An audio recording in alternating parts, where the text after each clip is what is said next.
Hey everybody, Joe Casabona here, and this week, season 8 of How I Built It kicked off, and I wanted to tell you a few changes that I'm working on or I've made for this season that I think will take the show to the next level.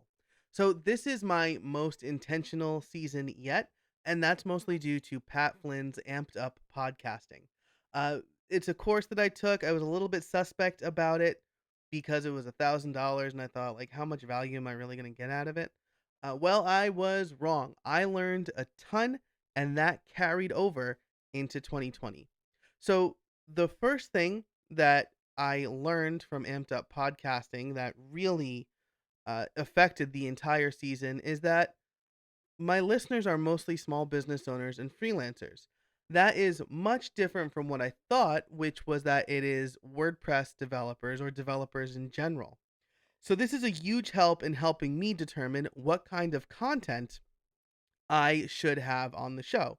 And specifically, I'm talking to small business owners who are looking to grow their business. So, it's not necessarily people who are just starting out or want to know how to start a business. It's freelancers who are stuck in the grind, who want to take their business to the next level and either make it more of a lifestyle business or bring their revenue and their profit up a little bit more. So that's what I'm focusing on. And the first half of the year will focus mostly on services. And then, depending on how that goes, I think we're going to move into products for the back half of the year. And to figure that out, I looked at three different factors. The first is what I thought would be popular topics in general, things that I've learned over the last few years that have really helped my business, things like list and authority building, automating more, and stuff like that.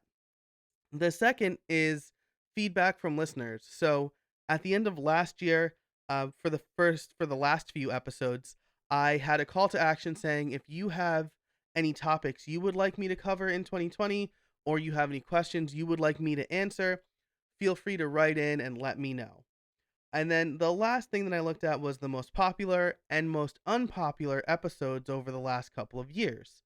So that was extremely eye opening to me because what I learned was the some of the big names, like name recognition people that I thought would have massively popular episodes, didn't. And I think what it comes down to is some of those guests, while they were really good interviews and I learned a lot from them, and I'm really happy they came on the show, I don't think that they were relatable to small business owners and freelancers.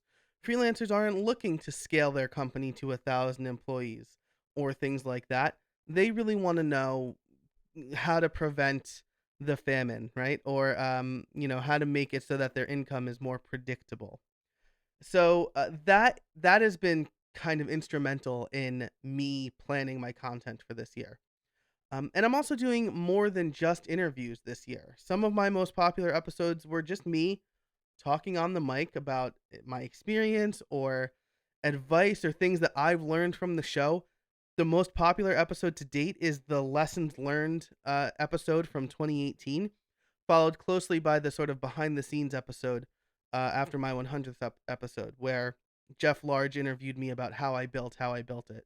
So taking that into account, I'm gonna do more just me on the mic, and it's gonna be like a little bit scripted, but mostly off the cuff. I'm gonna have an outline of things I want to talk about, but it's gonna fit into the overall story arc of the season two.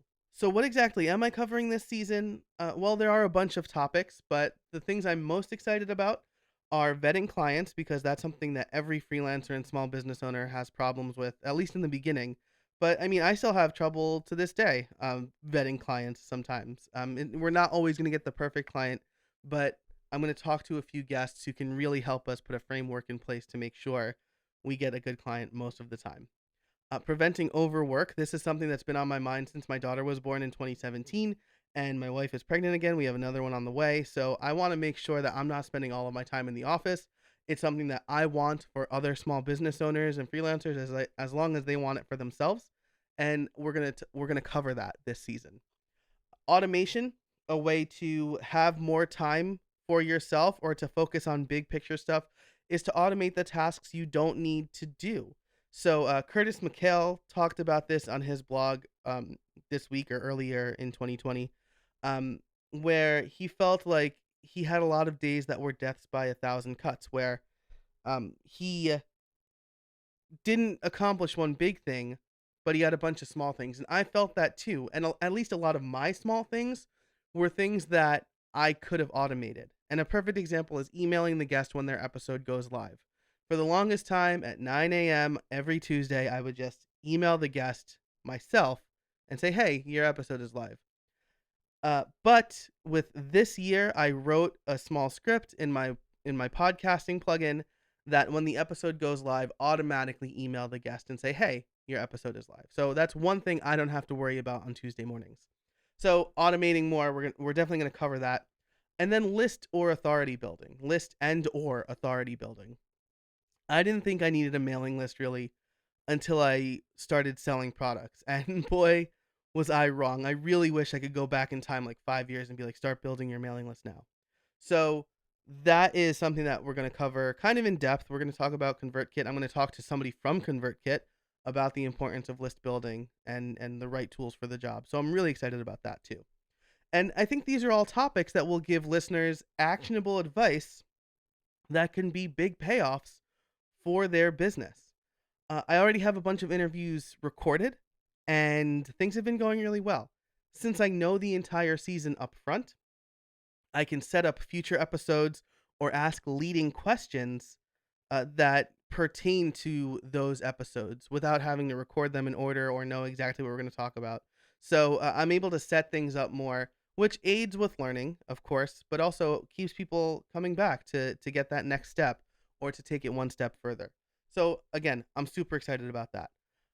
I can also ask more specific questions and have my guests give more specific, actionable answers. So if I know, hey, this month I'm going to talk about podcasting and the importance of podcasting, I can ask the first guest of the month why they might not want to start a podcast or why they might want to start a podcast. And I can close out the month with what we've learned and how you can start a podcast if you want to. There's a much more cohesive plan, and that's from being more intentional. So, all in all, I'm really excited for what How I Built It has in store this year. Uh, and it's out now. So, you can listen on this channel if you'd like. On the end screen, I'll have a link to the first episode of this season. And my guest is Jason Resnick. He'll be talking about preventing the famine, which is, I think, something that we all worry about, or maybe we've all experienced before. And he does a really great job of setting up future episodes. So I'd love to hear your feedback and questions that you might have, or questions that you might want answered on the show, maybe in a future episode. Feel free to write in, leave a comment below. I read all of them. And there's one last thing that I want to ask you. If you are interested in all of this, if you want to see my notes and the full schedule for the show, I wrote everything down in GoodNotes and I planned the whole season there. So I'm going to make those things available to my members over at Creator Courses. And you can join this fantastic community of builders for as little as $19 a year. If you just want to be part of the community and you don't want the courses aspect of it, all I'm asking is $19 a year to have access to the forums and Slack and the monthly newsletter and office hours. So I think that's really big value.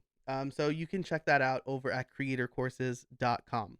Thanks so much for watching. If you liked this video, be sure to give it a thumbs up down below and subscribe to this channel for more great content.